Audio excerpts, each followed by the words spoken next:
Welcome back to part 2 of Candle Magic, this week's topic.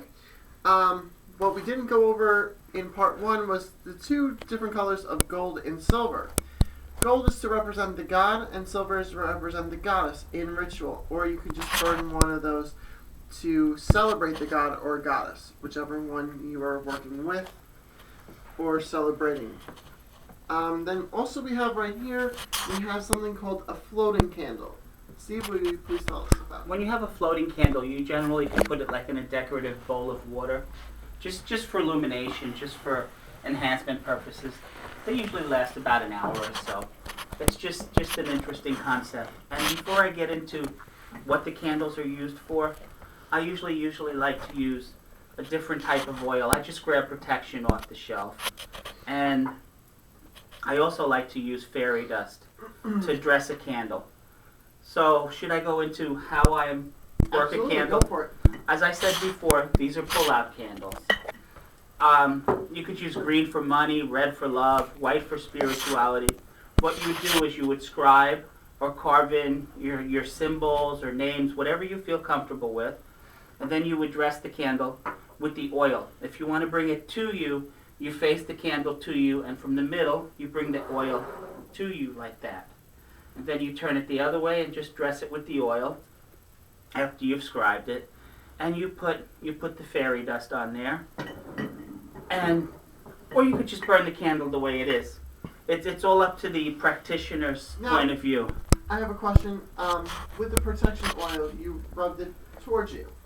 Now, can't you put somebody's either picture or name underneath the candle in the jar already? You could do that if you wanted to keep that person away from you and banish their negative energy. You're not banishing a person. You're just banishing their negative influences from your life. In that case, you wouldn't rub it towards you. You would take the candle and away from you, all around the top and then all around the bottom, again going the opposite, away from you. Because you want to get that energy away from you. You're not drawing it to you. Well, if you did a white candle for protection and it does after a person dies, you could also just put a picture at the bottom because it represents them. Mm-hmm. Keeping the candle wax, if you're doing a red candle for love, once you burn it, keep the wax in a little plastic bag and put it under your mattress. And if you're doing it of course you're doing it to attract love to you, once you get that love, put the wax in your freezer, so that way you freeze the love. If you're doing a black candle to banish negativity from someone, throw the candle wax into the river. Preferably the ocean, but a river will do because a river leads to the ocean.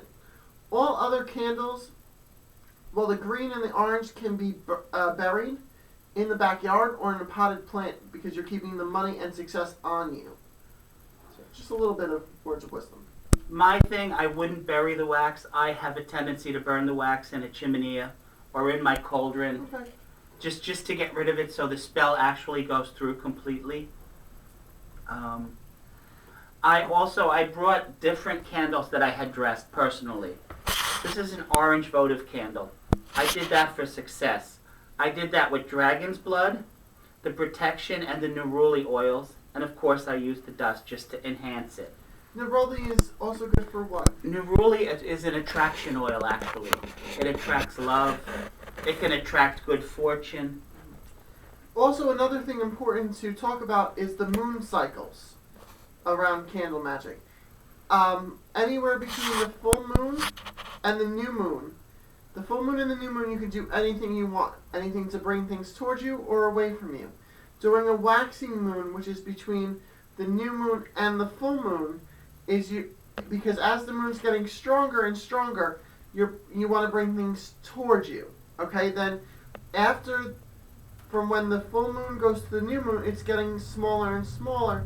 You only do things to get away from you, to banish things. You have 3 days before and 3 days after a full moon and a new moon to do anything you want. So always keep that in mind, and it's important how you word things. Make sure when you light the candles to always tell the candle what you want it to do. That's true, because if you word it wrong or you use it in the wrong moon phase, it's not going to work out well. It's just going to ricochet and you're going to have more problems than good. This next candle is a red candle. Red is for love. This was dressed with 1618 gold, fire of love, love goddess, and attraction oil. Can I see the candle? Can I touch? And with a love spell, I would generally put it out to the ethers to send someone special, not for a particular person, as that takes away from their free will. But that's just my belief system. I just want the... Now, what is all of this in here? Is this sand? No, that is actually love spell bath salts Ooh. and red fairy dust. I know you can't smell this because we don't have smell-o-vision, but this smells delicious. That is almost as good as a food candle. Oh my god. I'm getting hungry just thinking about it. What's open? I like to use a lot of different ingredients when I'm dressing or blessing a candle. Again, it goes onto your practitioner, the way you want to practice. And this is also a popular one, the green for money. I use the 1618 gold fast money, good fortune, and the attraction oil. And let's see if I can do this without making a mess. You can see how it actually colors the jar. Oh, that's pretty. And one of the things I like to do when a candle like this, when I put it outside and let it burn for the 7 days, I also use it as a divination tool. I can tell if the spell worked by the symbols that I get on the glass jar itself. This little green candle here, this, as I'm trying to reach for it, I thought I had put it closer. This was actually did for the maiden and the mother goddess. I used violet oil, butterfly oil, tamara, and green apple. And again, it's a very sensual smell. Oh, it does smell nice. Can you get a picture of that?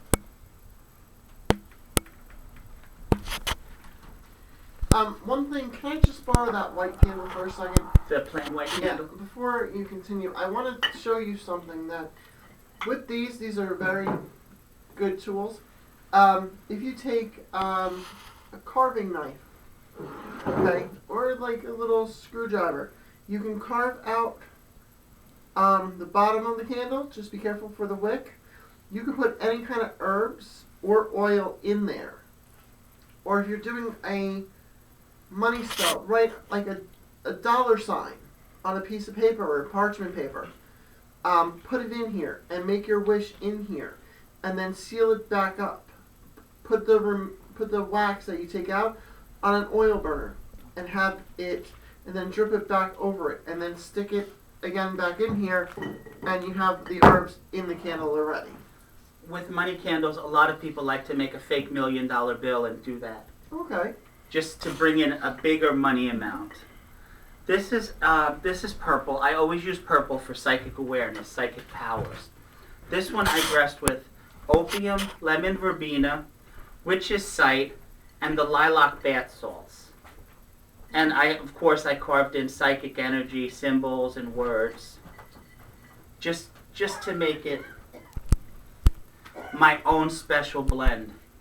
But I actually love using psychic power oil and opium oil because they're intoxicating and they go very good in the simmer pots. But just a drop of oil will do. If you use too much oil, it's overpowering. Also, one other thing, before you do any kind of magic, you should always ground yourself.